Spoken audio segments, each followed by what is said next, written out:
Nous sommes le 7 novembre 2004. Le Paris Saint-Germain est en grande difficulté depuis le début de la saison, avec seulement 2 victoires en 13 journées et accueille au Parc des Princes l'Olympique de Marseille. Les Marseillais, orphelins de Drogba partis à Chelsea durant l'été, sont 5e de Ligue 1 et peuvent se rapprocher du podium en cas de bons résultats dans la capitale. La légende du PSG Rail va donner le coup d'envoi, de quoi donner un peu de baume au cœur aux supporters, mais l'atmosphère va très vite se rafraîchir quand Sylvain Armand va glisser un peu trop vite en direction de Fabrice Fiorez. Le tacle par derrière, il va être rouge. Eh oui, c'est logique. Il n'hésite pas, monsieur Vessière. Carton rouge, logique pour Sylvain Armand. Le PSG se retrouve donc à 10 contre 11 après ce tacle de Sylvain Armand. Une affaire qui semble très mal embarquée puisque ça fait seulement 20 minutes que la rencontre a commencé. Mais 10 minutes plus tard, alors que Fabrice Pancrate traverse la défense marseillaise dans un Parc des Princes en ébullition, le ballon arrive dans les pieds de Pedro Miguel Paoletta.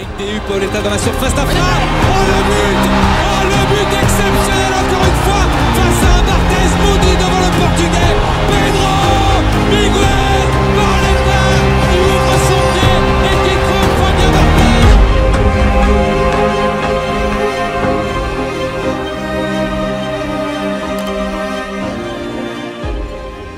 Lui, c'est Pedro Miguel Paoletta. En 96, ce Portugais de 23 ans déjà signe pour le club de Salamanque en 2e division espagnole. L'attaquant, originaire de l'archipel des Açores, au beau milieu de l'Atlantique, sort d'une saison réussie avec le club d'Estoril au Portugal, sa première véritable expérience sur le continent. Et oui, Paoletta est né aux Açores, il est très attaché à ses racines, et quand le FC Porto avait tenté de l'intégrer dans son centre de formation quelques années plus tôt, l'attaquant était rentré après 6 mois seulement, car sa maison, ses proches, son environnement lui manquaient.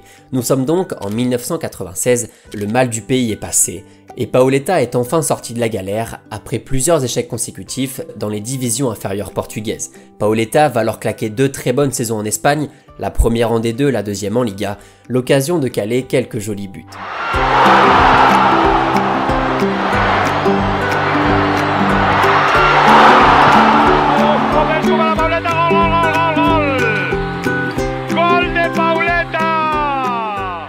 Le club du Deportivo La Corogne, qui vient de perdre quelques éléments en attaque, décide de recruter l'attaquant qui a déjà soufflé sa 25e bougie. Contrairement à la majorité des grands joueurs de football, des légendes dont le nom traverse le temps comme c'est le cas de Paoletta, il aura dû attendre quelques années avant de se faire un nom dans le football européen. Et encore, les galères ne sont pas vraiment finies. Barré en sélection par la concurrence de Nuno Gomes et en Espagne par celle de Turo Flores, puis de Roy Mackay, le joueur n'est pas toujours titulaire et sort régulièrement du banc, même si le club réalise l'exploit de remporter le titre de champion d'Espagne.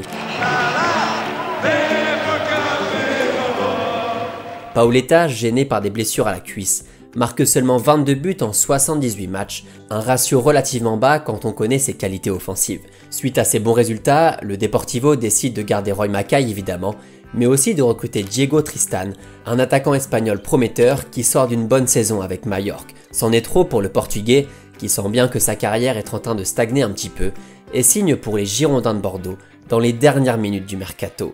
Et si les Bordelais étaient peut-être inquiets après le départ de Sylvain Wiltord en Angleterre, ils vont très vite être rassurés. Pour la tête de Paoletta, et but, il y est, et le sort de la salle, encore une tête, et but, oh là là, c'est le doublé pour Paoletta, il y est, quelle sensation, le coup du chapeau, Paoletta vient d'inscrire là son 3e but. Dès son premier match de Ligue 1 contre le FC Nantes, ce parfait inconnu en France claque un bon gros triplé, histoire de dire bonjour à tout le monde. Après 2 années un peu en dents de scie en Espagne, le Portugais se relance complètement en Gironde, il enchaîne les bonnes performances et devient même titulaire indiscutable en pointe de la sélection. Lors de la saison 2001-2002, il inscrit 42 buts en 57 matchs disputés, il est désigné meilleur joueur du championnat et va remporter la Coupe de la Ligue avec les Girondins. Son premier trophée en France, remporté avec la manière. C'est beau, c'est beau, c'est même exceptionnel.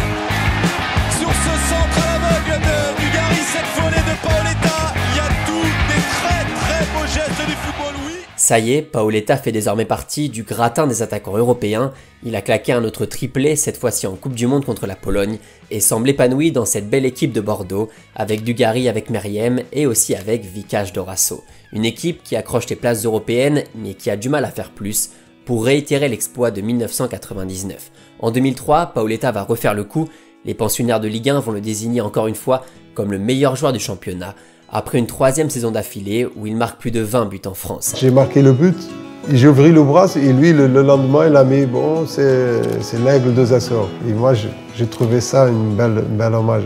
Même sur coup franc bien enroulé ou même sur penalty, une bonne saucisse en plein milieu, le Portugais se régale avec les Girondins. Deux clubs sont alors fortement intéressés par le profil de Paoletta qui arrive doucement vers la fin de son contrat. D'une part l'OL qui doit trouver un remplaçant à Sonny Anderson et d'autre part le Paris Saint-Germain de Vahid Halilhodžić qui cherche une nouvelle star après les rumeurs de transfert autour de Ronaldinho. Finalement, Paoletta choisit la deuxième option et rejoint le PSG à l'été 2003 contre 11 millions d'euros. Quand je marque, je suis content. Arrivé dans la capitale française, Paoletta confirme toutes les promesses de son passage à Bordeaux. Malgré une première saison où il alterne le bon et le moins bon, l'aigle des Açores survole toujours l'hexagone.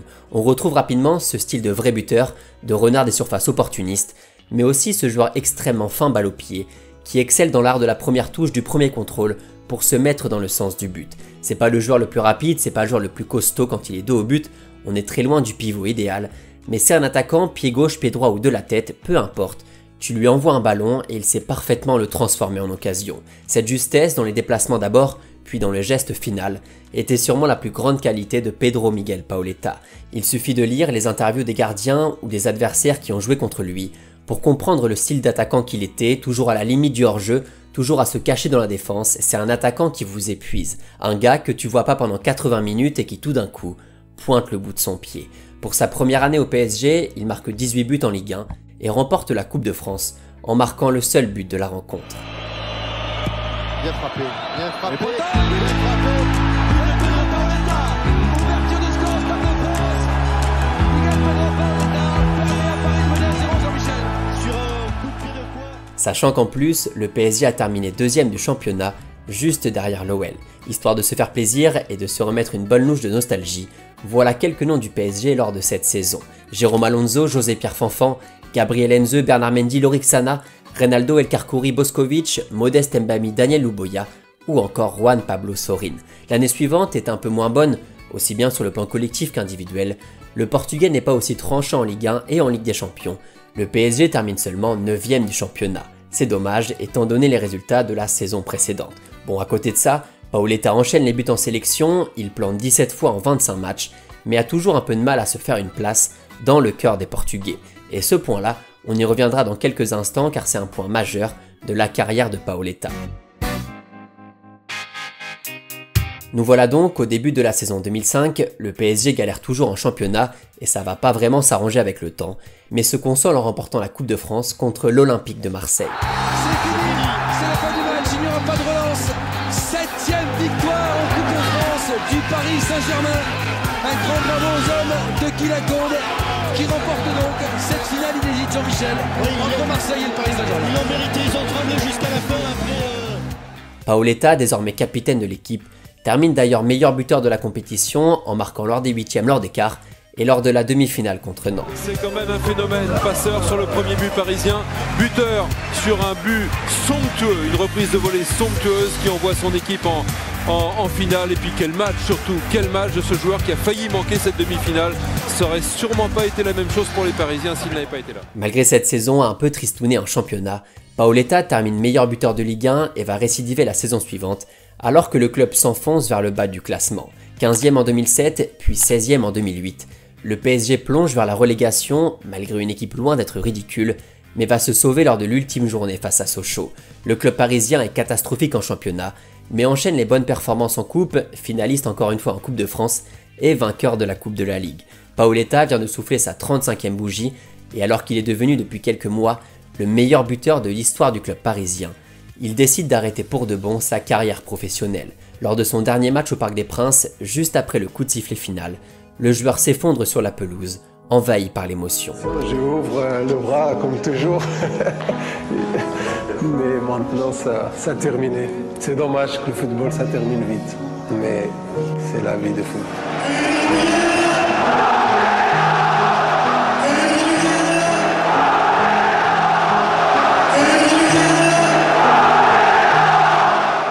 J'en parlais juste avant, si Paoletta est un joueur adoré par les supporters du PSG, alors même que son passage coïncide avec une certaine déchéance collective du club, le constat n'est pas vraiment le même au Portugal.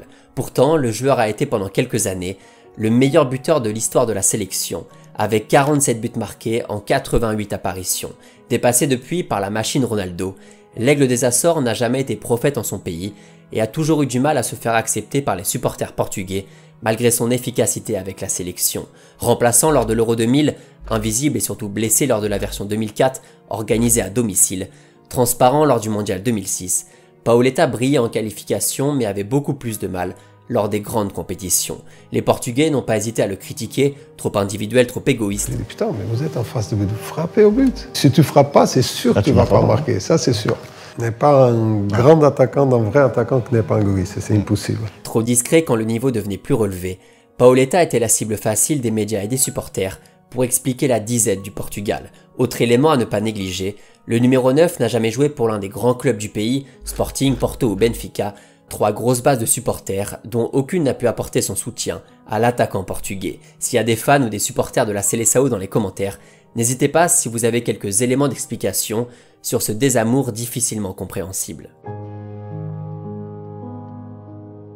Voilà pour l'histoire de Pedro Miguel Paoletta, un joueur absolument mythique pour tous les passionnés de football en France, la dernière légende du PSG avant l'arrivée des Qataris. Car Paoletta, en plus d'être un attaquant exceptionnel aux multiples qualités, c'était un leader, un capitaine calme, classe et discret, mais dont la simple présence apportait quelque chose de positif à son équipe. Ça, c'est toujours pas moi qui le dis, mais tous ses anciens coéquipiers entraîneurs, tous ceux qui ont eu la chance de le côtoyer dans un vestiaire. Comme beaucoup d'attaquants avec un profil similaire, Paoletta a dû faire avec ce physique, plutôt quelconque, en travaillant sur tout ce qu'il pouvait améliorer dans ses déplacements, ses prises de balles, la zone de chacune de ses frappes. Grâce à tout ça, et grâce à une remarquable éthique de travail, Paoletta est devenu le joueur qu'il rêvait sûrement d'être. Un joueur merveilleux, efficace, sympathique, un footballeur qui ne faisait pas beaucoup de bruit en dehors du terrain, le genre de nom que t'as envie d'écrire sur ton maillot et pour qui t'as envie de vibrer tous les week-ends.